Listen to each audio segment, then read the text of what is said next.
Hi, എല്ലാവർക്കും എൻ്റെ നമസ്കാരം. ഇന്ന് ഞാനൊരു ദുഃഖ വാർത്തയുമായിട്ടാണ് നിങ്ങളുടെ മുന്നിൽ വന്നിരിക്കുന്നത്. ഈ വീഡിയോ നിങ്ങളെല്ലാവരും തോണ്ടിക്കളയല്ലേ. അതായത് ഇന്നലെ ഞാൻ RCCയിൽ പോയതായിരുന്നു. 24-ാം തീയതി ഇന്നലെ ഞാൻ RCCയിൽ പോയി അഡ്മിറ്റ് ആവാൻ വേണ്ടി. അവിടെ ചെന്നപ്പോൾ ഡോക്ടർ എൻ്റെ ആദ്യം ചെയ്ത സ്കാനിൻ്റെ റിസൾട്ട് മൊത്തം എടുത്ത് ഒന്നും കൂടെ പരിശോധിച്ചു. എന്നിട്ട് അവസാനം CT സ്കാൻ റിസൾട്ട് പരിശോധിച്ചിട്ട് പറഞ്ഞു തൻ്റെ ക്യാൻസർ എന്ന അസുഖം തൻ്റെ അതായത് താടിയിൽ മൊത്തം വ്യാപിച്ചിരിക്കുകയാണ്. ഓപ്പറേഷൻ ചെയ്യുമ്പോൾ തൻ്റെ താടിയിൽ മൊത്തം എടുത്ത് മാറ്റും. അപ്പോൾ ഞാൻ ചോദിച്ചു, സാറേ, ഈ താടിയിൽ മൊത്തം എടുത്ത് മാറ്റുമ്പോഴത്തേക്ക് എനിക്കൊന്ന് സംസാരിക്കാനും ആഹാരം കഴിക്കാനും പറ്റുമോ? അതായത് 3 വർഷത്തിന് മുൻപ് ഓപ്പറേഷൻ ചെയ്ത് താടിയിൽ ഇപ്പോൾ ഉണ്ട്. എന്നിട്ട് പോലും എനിക്ക് ആഹാരം കഴിക്കാനോ സംസാരിക്കാനോ ഭയങ്കര ബുദ്ധിമുട്ടാണിപ്പോൾ.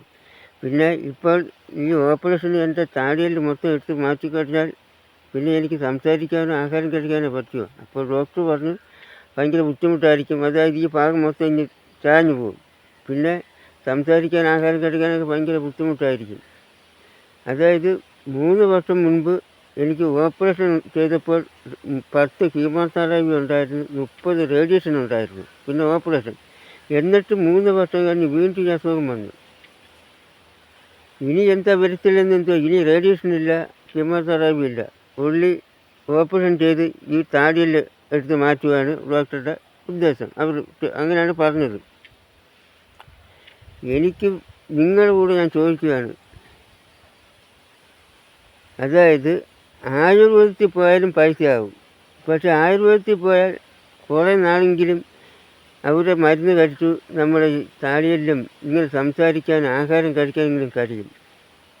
ഞാൻ എന്ത് ചെയ്യണമെന്ന് നല്ലവരായ നിങ്ങളെൻ്റെ വീഡിയോ കാണുന്ന നല്ലവരായ എൻ്റെ പ്രേക്ഷകർ എനിക്ക് നല്ലൊരു കമൻ്റ് ഇടുക. ഇതിൻ്റെ മറുപടി നിങ്ങൾ കമൻറ്റിലൂടെ അറിയിപ്പിക്കുക.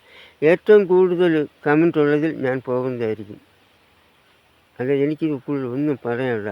അതുകൊണ്ട് ഞാൻ പറഞ്ഞ ഡോക്ടറുടെ, സാർ എത്രയും പെട്ടെന്ന് ഓപ്പറേഷൻ നടത്തിക്കോ. അപ്പോൾ ഡോക്ടർ പറഞ്ഞു, അതായത് ഈ 30 വ്യാഴാഴ്ച അഡ്മിറ്റ് ആവണം ഓപ്പറേഷന്.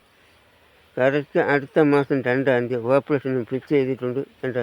അതുവരെ കഴിക്കാനുള്ള ഗുളിയാണ്, വേദനയ്ക്ക് കഴിക്കാനുള്ള ഗുളിയും തന്നിട്ടുണ്ട്. 30-ാം തീയതി വരെ കഴിക്കാനുള്ള ഗുളിയാണ് ഇത്. എനിക്ക് നിങ്ങളെല്ലാം കമൻറ്റ് ചെയ്യുക. ഏത് കമൻറ്റാണ് കൂടുതൽ ആ കമൻറ്റിലോട്ട് ഞാൻ പോകുന്നതായിരിക്കും. ഓക്കെ, നന്ദി, നമസ്കാരം, പ്രാർത്ഥിക്കുക.